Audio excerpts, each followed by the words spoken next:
What's going on, ladies and gentlemen? Do not fix your YouTube screens. This is your boy Scott back.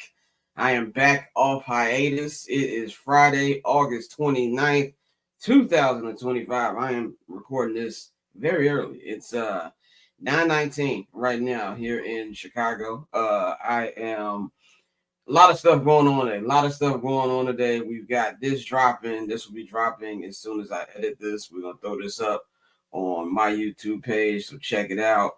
Well, obviously you're checking it out if you're hearing my dumb ass talk. But we got I'm not gonna hold you. It's back today.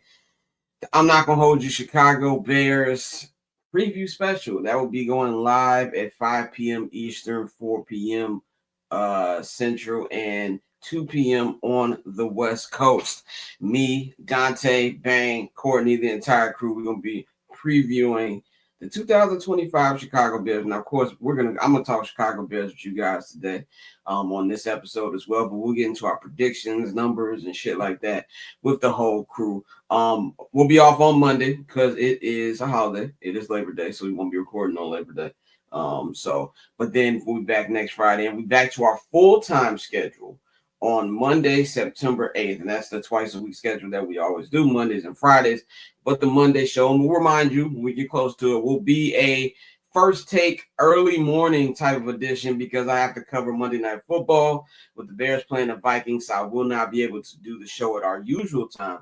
So we're going to do a first take style recap the first Sunday in the NFL. So we're going to be doing that at like 10 a.m. on Monday, September 8th. Of course, I will remind you on the Friday show part, man. But it's your boy Barbchair Scott. If you're watching this, you know to follow me at Barbchair Scott on all social media platforms. I appreciate everybody who has supported all of the off-season content that I did for the Bears training camp. You know, I did a couple reaction videos to things that was going on in the sports world with Scott Reacts. So I appreciate y'all. If you are new to this channel, if you're new to me, just want to let you know I live right next to a train. So sometimes my camera shakes a little bit. Okay, and that's because I'm next to a train that feels like a damn earthquake, and there's nothing really I can do about that shit. I try to manage it as much as I can, but you can't change where you live for the most part. So if you see it shaking every now and then, just know it's that. Okay, we're not doing shitty production here on purpose, man. But got a lot of stuff to get into today, man. I'm excited to get into with you guys today. A lot of sports stuff going on. I also have an episode of Soccer for Dummies, which is one of our newest segments that I'm not gonna hold you that we added towards the end of last season with my introduction into the land of world football, man, which is a European football, which I have in the 6 months that I started watching become even a bigger fan, and my knowledge is pretty good. So I just came back from Brooklyn. I mean, not just but from New York, period.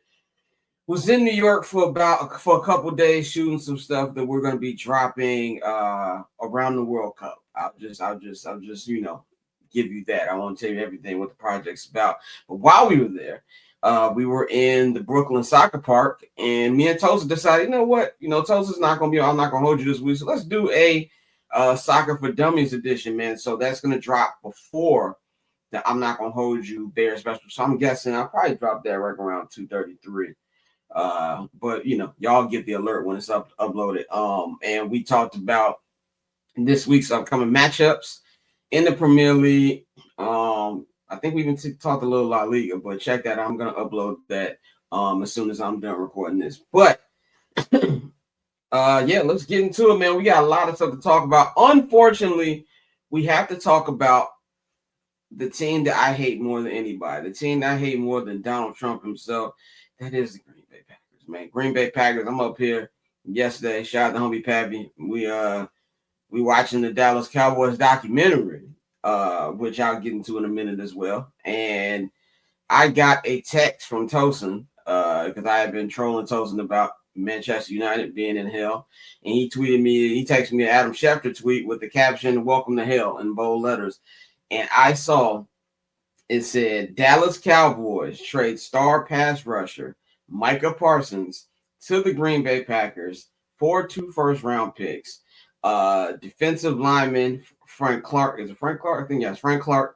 And he will be signing a new 4-year, $188 million deal, which gets him at $47 million a year, making him the highest paid non-quarterback player in NFL history, man. To say this hit me like a shot to the chest is an understatement. I do not like this. I've been trying to spin this in the Bears' favor for about the last 15 hours. I don't know how many hours ago it was, but this is not good, ladies and gentlemen. If you are a Bears fan, if you are a Detroit Lions fan, if you are a Minnesota Vikings fan, hell, if you're a fan of anybody in the NFC, this is not good news for you. This is a guy who is generational. This is a guy who might be the best player who has ever been traded in NFL history. And that might sound kind of crazy when I say it, but think about a lot of players who traded. A lot of these great players get traded when they're past their primes. The Joe Montanas, Jalen Ramsey was a great one. He got traded, so that might be one. But Micah Parsons, in his 4 years, is a 4-time Pro Bowler, 3-time All-Pro, and he has 55 sacks.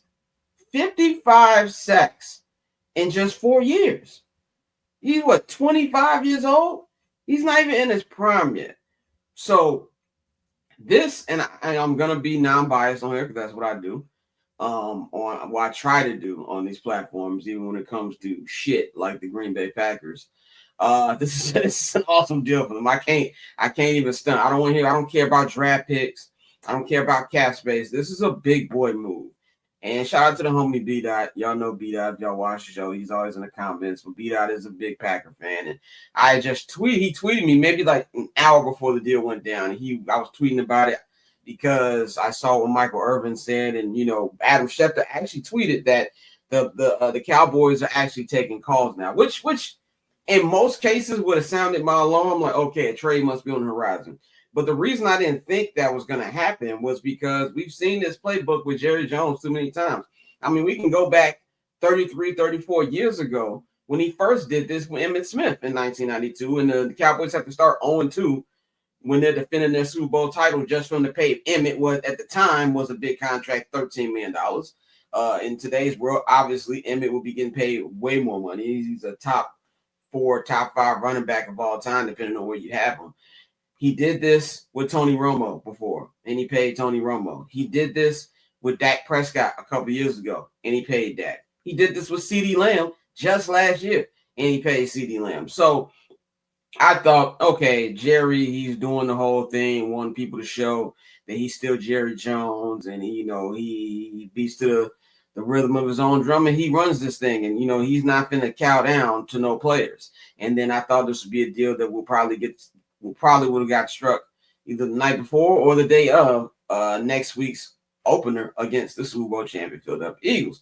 So I was not expecting this, and I especially wasn't expecting to the Packers, because the Packers, for the most part, don't make trades like this. Obviously, they've had big defensive moves where they signed Reggie White about 30 years ago when he was the first free agent in the first free agency in NFL history. They signed him from Philadelphia, which was a massive move.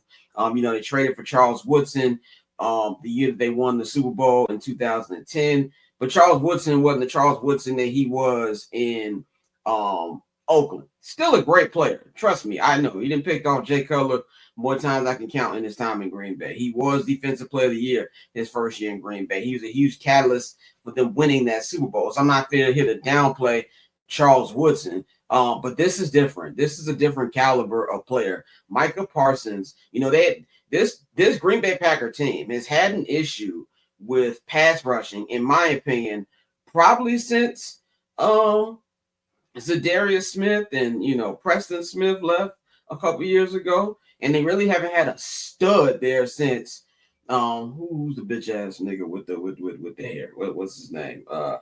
His name is escaping me right now. But that guy, yeah, his name escaped me, and fuck him. I don't need to remember anyway. He puts many nightmares in me. But it's been a minute. So what do? They go out and get the best pass rusher in football. So for the Packers, man, look, man, I want to be the Bears fan to say, oh, it don't matter and things like that. It matters, bro. It matters a lot. This is a big time move. I think this is the inverse of the Khalil Mack move 7 years ago when we made the trade for Khalil Mack like a week before our week one showdown against the Packers. Now, I will say a couple things. Michael Parsons is a way better player than Khalil Mack was at the time, and Khalil Mack was great. Khalil Mack was coming off a defensive player of the year, rookie of the year, but Micah is a different animal. So yes, now, I think that I think this makes them a contender. And I thought about it last night because I saw a couple football minds who I really respect. Uh, People like Mina Kimes, people like Chris Long. I'm very picky with what sports media I watch because, a lot of it shit. Let's just be 100% real. A lot of it shit, people just doing shit for clicks and, stuff like that. But Mina and Chris Long are one of the two personalities I watch and I'm learning stuff from because they know the game of football. Obviously, Chris, two-time Super Bowl champion. He was a really good player when he played. He's birthed in football. His daddy is the great Howie Long.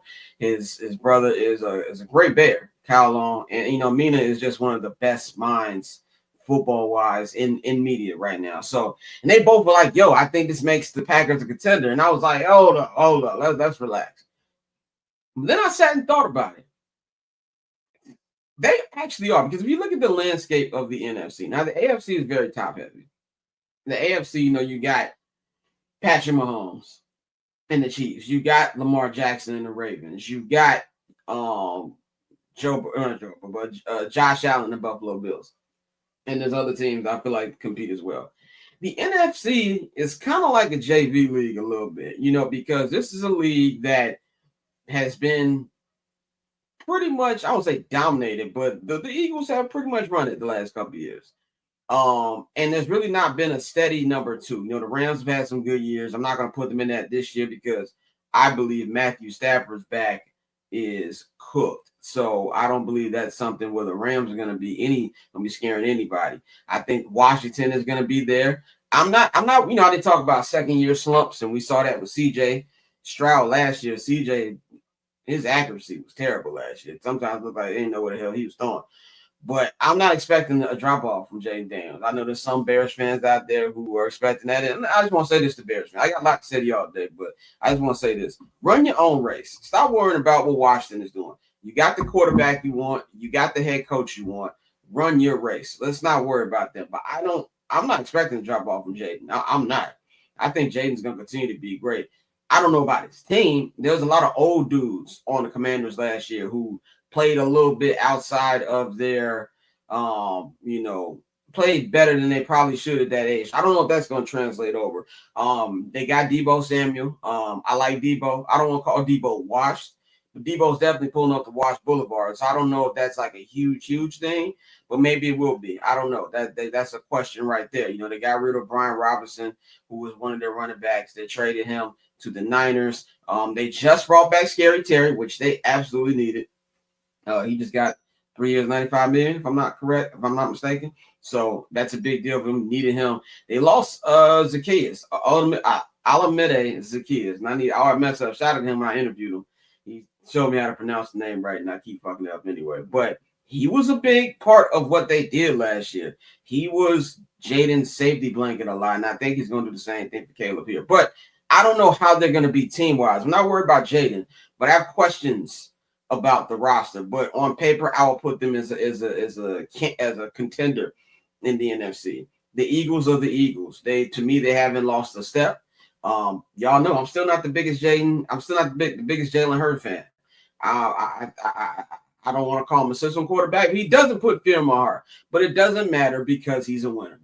He's a winner. He knows what it takes to win games. He's clutch when he needs to be clutch, and he won a Super Bowl with Super Bowl MVP. So really, what I got to say about Jalen Hurts, don't matter. He's a winner and he's a champion. The Eagles are going to continue to be great, and I think they continue to be the number one team in the NFC. Then you got the Detroit Lions. Of course, we're going to do a more expansive breakdown on this when we do our full NFL preview show on I'm Not Gonna Hold You, but I expect Detroit to be a little. I expect this regular season for Detroit to be a little bumpy for them because they do not have Ben Johnson and they do not have Aaron Glenn. I don't care how great your team is. When you lose two coordinators, things just aren't the same. You can even see that in New England. When New England lost Romeo Crennel and who was my man, who was the offensive coordinator? His name is escaping me right now. When they went on to their head coaching jobs. It took a while. The Eagles won the Super Bowl a couple years ago, and they lost both their coordinators. It took a while. So I believe it's going to be a natural regression, and also this is year 3 of them actually being contenders. Having said that, I think they'll have a rougher regular season, but I think they might be a little more prepared come playoff time. So that I'm still putting Detroit in this. I'm putting Detroit in 3. And number 4, I hate to say it, I gotta put the Packers there. I don't, the Bears season can go anyway, and we'll talk about that on the show later today. It could go really good. It could go good. It could go great. I don't know, but I'm not putting them in there this early. The Rams, I just brought up the issues with Matthew Stafford's back, so I'm not putting them in there. Cowboys, no, I wouldn't put them there before the Micah trade, and I'm definitely not putting them there now. So they take that place. Now the question here is a question that Bears fans know all too well, and something that honestly Packer fans are not familiar with this. Do you have the quarterback? Now, if this Micah trade went down when they had a Brett Favre or they had an Aaron Rodgers, I'd be pissing in my pants right now. But Jordan Love, there's a lot of questions, and I think that people are really starting to come around to this now and realize, he has the traits to be elite, 100%. But having the traits and actually doing it are two different things. Now, he already started this season with a little bit of injury. He had a little preseason surgery. He should be ready to play week 1. Haven't heard anything about setbacks or anything like that. But these wide receivers, these, they're just not star receivers. They're kind of like, random receivers who they just draw out from the Lambeau Field crowd. So I'm not really big on the receivers. I'm not really big on the running game. I think Matt LaFleur is a top tier play caller. I think Matt LaFleur is a really good head coach as well. But he's going to be the make or break here because Micah is going to transform that pass rush. And I think their secondary is very sketchy. But if you're getting pressure on a quarterback with a guy like Micah Parsons, who's going to be double teamed a lot, and that's going to open up opportunities for the other pass rushers on the team, which they're going to need to capitalize on. The one thing the Bears had in 2018 when they got Khalil Mack was they had other dogs on the front line as well. You had Hakeem Hicks. You had Eddie Goldman's. You know what I'm saying? You had a nice surplus of players. You had Leonard Floyd. And even though before he really broke out in Los Angeles, but he still had a really good, solid season that year. So those other things. I have questions about the other people on this Packers defense outside of Micah. So yes, there's a lot of question marks here, but I believe Micah's going to be great. And now it's on to see what Jordan Love can do. If Jordan Love messes this up, it's all on Jordan Love's shoulders. And so if Bears fans want anything to hang their heads on, at least be like, Jordan Love's still their quarterback. And just off that, it still gives us a chance, man. So that's all I got to say about Micah for right now. We'll talk about that more on the show. But Jerry Jones, you have made an enemy out of me, okay? I was never a big Jerry Jones fan to begin with. But watching this documentary, which I feel is phenomenal, I didn't have high hopes for this.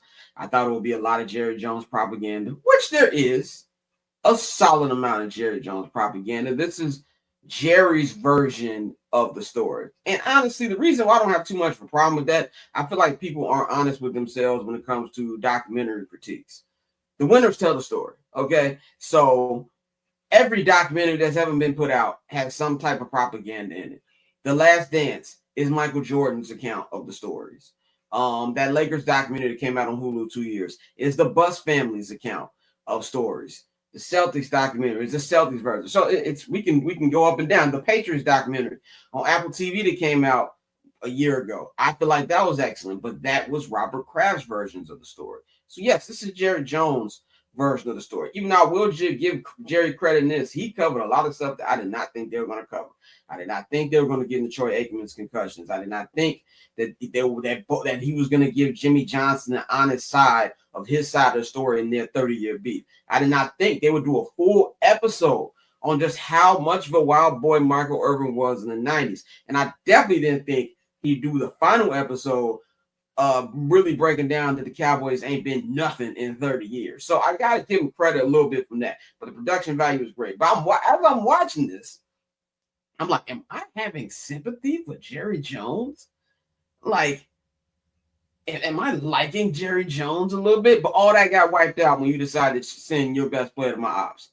Jerry Jones needs to be taken out back. And I watched that press conference last night, 11-minute press conference where this old dude is just rambling. He's just rambling. He's like, he's old. He called Micah Michael like 3 times, even to the point his son Stephen Jones had to correct him. He was like, Dad, it's Micah, not Michael.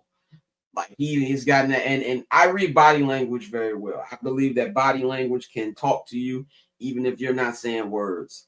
And Stephen Jones' body language, while his old senile father was talking, it made him very uncomfortable. And you could tell that he's like, yo, we just made a terrible move. And I think that Jerry's feelings were hurt. That's what I took from the press conference. And Michael Irvin said the same thing on his podcast, that he feels Jerry's feelings were. Jerry's more of an old school negotiator, even though what he was doing is illegal in the NFL. You have to, if a player has a rep, an agent. Now I know some don't have it. We all know the Lamar Jackson situation. Some don't have it. You have to negotiate with their agent. David Mulligetta, maybe the best agent in the sport, it always makes sure his clients get paid. And I believe Jerry knew how great of a negotiator David Mulligetta is, so he wanted to push him over to the side and just have a heart-to-heart talk with Micah. You know what I'm saying? And he allegedly says Micah agreed to something, and then his agent was like, no, we're going to do this. And that's what made Jerry upset. Whatever. But with this happening this week, fresh off the release of the Cowboy documentary, it really shows you that Jerry Jones is the best thing that happened to the Dallas Cowboys and the worst thing that ever happened to the Dallas Cowboys. This man is 82 years old. This man walks around looking like the Crypt Keeper.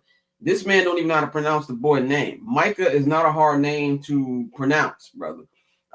So he shouldn't be as active as he is right now. Now, unfortunately, Cowboy fan Stephen Jones, I don't think he's that much better. When I watched the doc, he didn't want to pay Dion.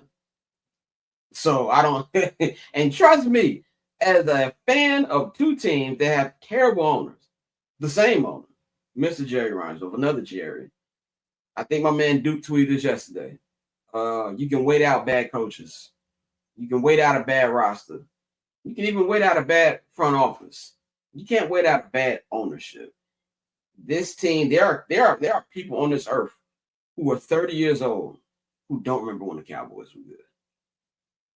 I'm gonna be 37 in 2 months, and I barely remember the 90s Cowboys. Their last Super Bowl, I was 7 when they won their last championship. So I barely remember the 90s Cowboys. The Bears have been to more Super Bowls and more NFC championship games than the Dallas Cowboys last 30 years. You never, ever want to be in that kind of conversation. The Jacksonville Jaguars have been in more AFC championship, have been more championship games than the Cowboys. We can be here all day.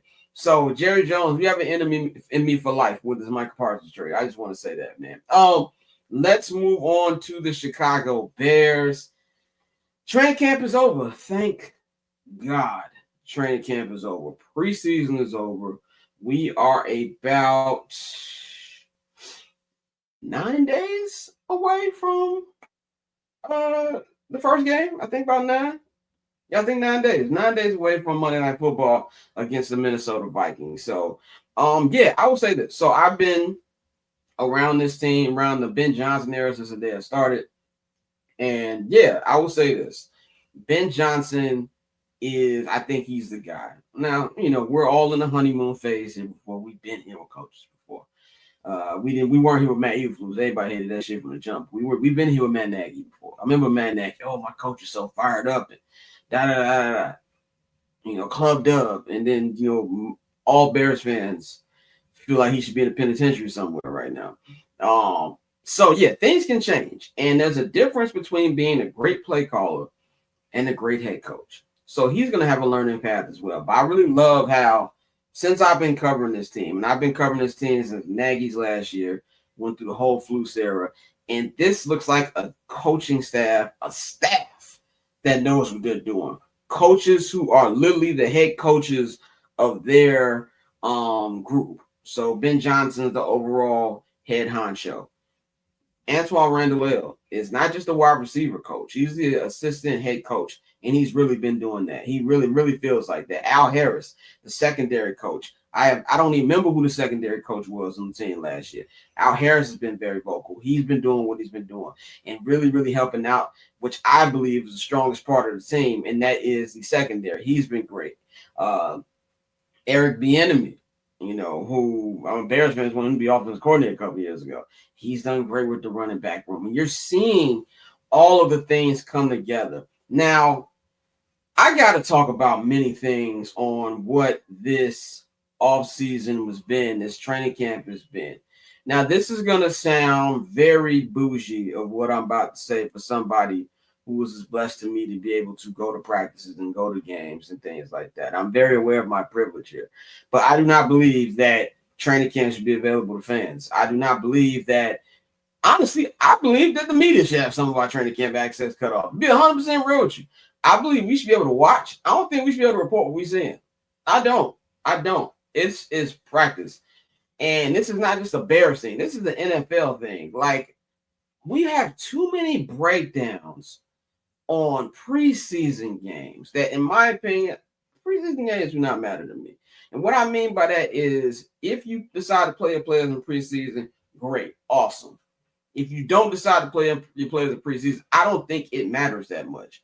And I know a lot of people debate me on that. That's fine. I'm not debating that. I've been debating that for the last month. I'm not doing that shit again. And the Bears played the preseason this year, so we'll see if it changes anything or not.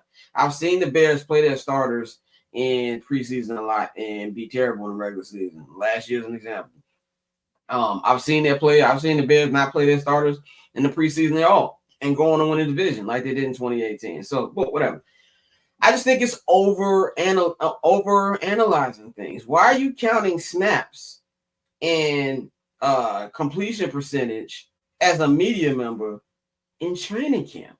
It's just too much, man. If there's any place where you're supposed to make mistakes, it is in practice. So that's my thing on this. And I think that there's been a lot of bad messages being sent to the fan base, and I blame national media more than anything. I definitely have my issue with some of the local media. I'm not going to say names, obviously, because I work with these people, but there's some that I feel don't do the best job they could covering this team, giving the fans the correct information. I just think there's agendas that I won't speak on. I just sit it right there. But the national media has done such a bad job, specifically Colin Cowherd. I have no problem with calling people out because I think it's bullshit what Colin Cowherd is doing. A year ago, Colin Cowherd was one of Caleb's biggest champions. But when he moved to Chicago and he thought he was going to get access to Caleb and he thought he was going to get access to the Bears, and they were like, especially with that story that came out, that book, that Wickersham book that came out about the Viking stuff. He turned on him. Now he's saying that Ben Johnson doesn't want Caleb, which is hilarious. There's a guy who's there every day. It's complete utter bullshit. And then you got Jason McIntyre's lame ass up there. He blocked me because he's a fucking coward. But it's just too much. And I say the good thing here is that it doesn't bother Caleb in whatsoever. If you want to look at anything from last year, if you want to take anything from last year, I think the numbers were what they were. It broke a lot of rookie records. And if you look at just the numbers, it was a solid rookie season. But of course, you got to look just at the numbers. It was very much a mediocre season last year. It was a lot more downs than ups last year if we're looking outside of the numbers for Caleb Williams. But the number one thing I took from him is this dude is tough. This dude is tough. This is not an easy city to play in. Like, I know USC is big in Los Angeles. Trust me. If anybody knows it's me, I lived in Los Angeles for an entire decade. I know how important the Trojans are to Los Angeles. That is their pro football team. Not the Rams, not the Chargers, the Trojans. But it is nowhere near the media scrutiny that you're going to get trying to be the Bears' savior quarterback, a city that we have never seen a great quarterback. The best quarterback we have in our existence is Jacob. That tells you everything they do. And for him to go through all the stuff he went through last year and to not say a peep, not say a word, is excellent. But we're talking about expectations, and I've been saying this maybe since week 2, week 3 of training camp. Bears fans need to temper expectations. I think there's a lot of people that want this offense to come out, look like the best show on turf right away. And let's be real, that could happen. I'm not saying that's totally off the table. It could happen. I wouldn't bet on it because you got to understand this is a lot of stuff that Ben Johnson, his offense is very complicated. Even for guys like Case Keenum who are vets, they said, oh yeah, sometimes it takes a minute for you to learn this stuff. So not only is he learning a new offense, learning how to play in the pocket, learning how to get the ball out quicker. He has to unlearn all the BS that Eberflus and Waldron and that idiot staff were teaching him last year. So it's going to take a minute. And I do think he's made great progress. I think he had a pretty solid training camp. I think he's had a solid preseason. He looked really good against Buffalo, against their second and third stringers. Didn't come out so hot last Friday against Kansas City in the first couple drives, but in the way he ended the half. And kudos to Ben Johnson for keeping the starters out there because not wanting to end it on a bad drive. And he went out there and got a touchdown in Roma Dunze. All I'm saying is this is going to take a while. It's going to be weeks where it's going to look great. It's going to, this is the best offense we've seen with the Bears. It's going to be weeks where it don't look as good. And Caleb's going to mess up a little bit. And there's going to be overreactions. My date for reacting, and just me. I be trying to tell Bears fans how to react, how to be a fan, and they don't be listening to me. But it's a battle that I will continue to fight. I was very clear about that. I'm gonna continue to say it. But my thing is the Cincinnati game is my marker as far as when I need this offense to look consistently good. That's 8 games. That's week 9, but that's 8 games because we got an early bye week this year. And if it looks, I think that's when you're going to really start to see it click. And that's why I think it should be. I'm not going to go into my specifics. Obviously, we're going to do that at 4 p.m. on the I'm Not Going to Hold You Bears special when we get into more specifics. But I will say this for Bears fan. I believe this is going to be a 500-ass season. It's going to be 2 steps forward, 3 steps back. 3 steps forward, 2 steps back. It's going to be a lot of that.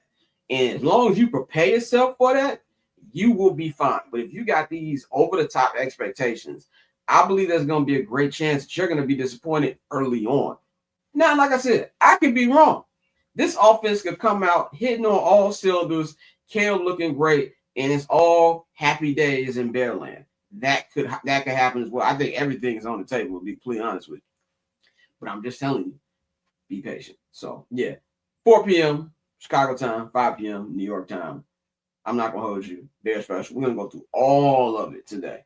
All of this. Make sure y'all tune into that on this channel as well. Got one last thing I want to talk about. And I had an interview that I was going to play on here, man. I had an interview. Me and the homie Frazier Thorpe.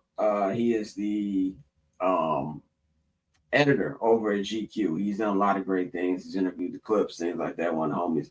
I did an interview with him like a month and a half ago. And with training camp, traveling, New York, whole thing, I didn't get a chance to drop it. I was going to drop it today. But my Mac has really been tweaking lately, and the file got fucked up. So I'm going to try to hit Frazier today, see if we can re-record sometime. I don't know. I'm really disappointed about that, but I was going to drop that on there, but I don't have the file. It messed up on me. But we're going to close this with some footy talk or soccer for those, for us Americans who like to call it that. I call it football. I call it football unless I'm talking about the NFL. Then I call it NFL. That's when my American kicks in. But if you think about it, soccer really has a better claim to the word football than the NFL does. I'm gonna say this why because well, not just NFL, American football, because they're actually kicking the ball with their foot. So it makes sense. Basketball, it's going into a basket. Baseball, you're running the bases. Why is American football called football? The only time the foot makes connection with the ball is when there's a punt or a field goal or a kickoff. I never understood that, but I call football unless I'm talking about the NFL. But anyway, man, life as an Arsenal fan has been great, man. I'll say this: what I've learned in my 6 months of being a fan, nobody likes Arsenal. Nobody likes us. There's a big Arsenal tax. Now, I do not know the reason for that. Now, granted, I've been entrenched in Arsenal Twitter throughout the fan base. I've talked to a lot of cool people in there. There's been a lot of people who ain't that cool, a lot of overreacting people. But that's with any fan base, honestly. I talk to Bears fans all the fucking time, so this isn't really new to me. But the outsiders do not like Arsenal. And I don't know if this when they grew up. Arsenal was a great team, and they were kicking everybody's ass. Maybe they hate them, but to me, it's kind of similar to Cowboy, Laker, Celtic hate, and my Patriots a little bit too. But this has been a good week for us. Team starting off, 6 points on the table, and we got all six. Great summer window, getting Victor Gyökeres as a striker, really rebuilding this depth. The last couple of the games I watched last season, I came in mid-March, and the Premier League race was pretty much over for Arsenal at the time. It was all about the Champions League chase and dealing with a lot of injuries, and the depth was so bad. Andrea Berta, the sporting director for Arsenal, has really done a great job adding to that depth. Getting Noni Madueke, getting Christian Mosquera, getting a Christian Norgard, getting, all the, he's got a couple more deals lined up right now. Might be done. I haven't checked my phone in a minute. This team is stacked front to back. This team, in my opinion, now has two starting 11s, which is really good for competitions. With the Carabao Cup, shout out to Man United, got eliminated in the first round. How the fuck is it still August and you only in one competition? But whatever. And that's also funny because a lot of Man United fans told me that I need to root for Man United. That's why I do not listen to you people. But this team is deep enough for these competitions, for Carabao Cup, for FA Cup. They have a team that I believe can win the Champions League. And obviously they have a team that can win the Premier League, which is going to be tough. And it's going to be even tougher if they get Alexander Isak, like I believe is going to happen before Monday. I've already chalked that up to that happening. And it doesn't really change it that much to me unless they also go out there and get a defender, because to me, that's where you can get them. Their defense is very leaky. They have not been impressive in these first three games for them. Now, granted, they won 2 out of 3, so I guess it don't really matter in the grand scheme of things, but points-wise, but it still matters. So, and then last week, getting Eberici Eze. Now, I have been a fan of Eze from the moment I started watching this sport because I've been looking up all the black players, and I was like, oh, this dude, he's nice. And I watched a lot of Palace games when I first started watching the season, trying to figure out who was going to be my team. And I really drew myself to Eze. He's a great player. I love how he played in the FA Cup semifinal, and especially in the final, he was dominant. And, watching some of his interviews, reading about it, so he just looks like a nice dude. And then the Arsenal news started happening through the summer. I was pretty confident. I said, "Yo, we're gonna get Eze.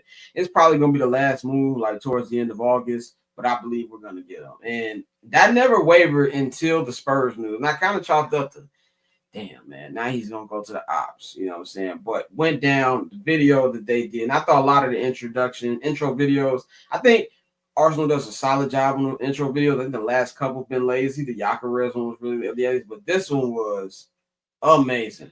Amazing, man. It gave me chills just how good the intro was with Ian Wright, another guy who started his career at Crystal Palace and came over to Arsenal, became a champion, became a Premier League Hall of Famer. As they can be on that same path as well. So that was really, really good. It's been fun. They got a big matchup this Sunday against Liverpool, which I am excited and a little nervous for. This is a game that I feel like we got to make a statement. We got to go out there and win. Now, a draw, I won't be mad about a draw. You leave out of Anfield with any type of points, I feel like it's good.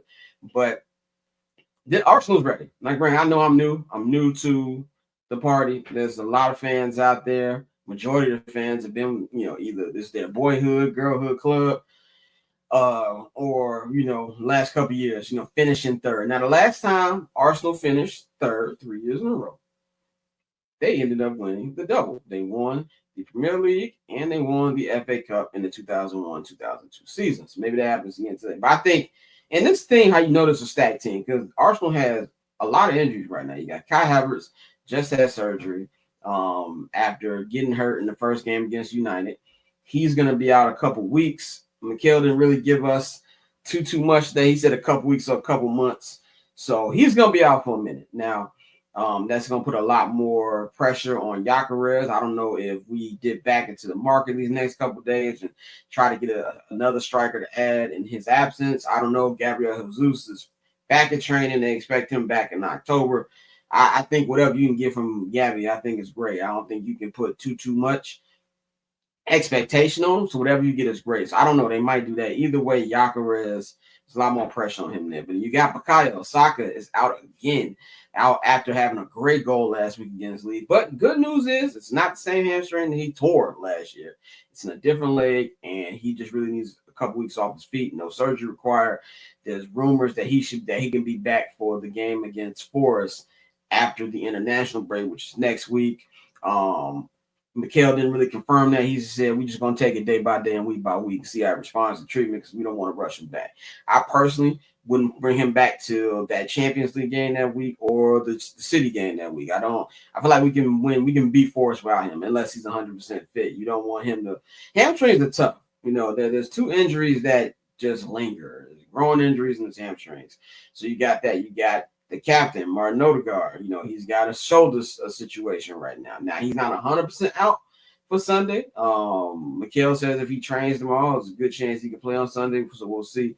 Either way, this team is stacked, and usually you probably be worried about going to Anfield without missing your best player and your captain. But I feel like this team can still get it done regardless. But now it's all on Mikel Arteta, and now it's all on the players to actually get the job done. It's been 5 years since you've won a trophy, period. It's been 21 years since you won the Premier League. You've never won the Champions League in your entire history. For some reason, great as Arsenal has been domestically, they've just not been good in European competition.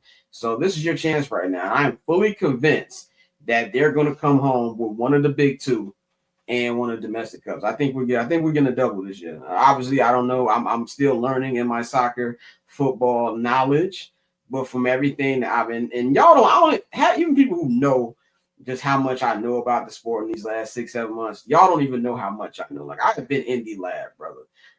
I know a lot about this sport, not just the game plan, strategy, positions, the current teams. I know the past history, just because I get real obsessive about things when I like stuff. So I'm excited. I'm looking forward to getting through this entire 10-month journey, seeing how it ends up. I'm very confident in that. And, Eze, I think he's going to take this team to another level. I think he was a great player as it was in Palace.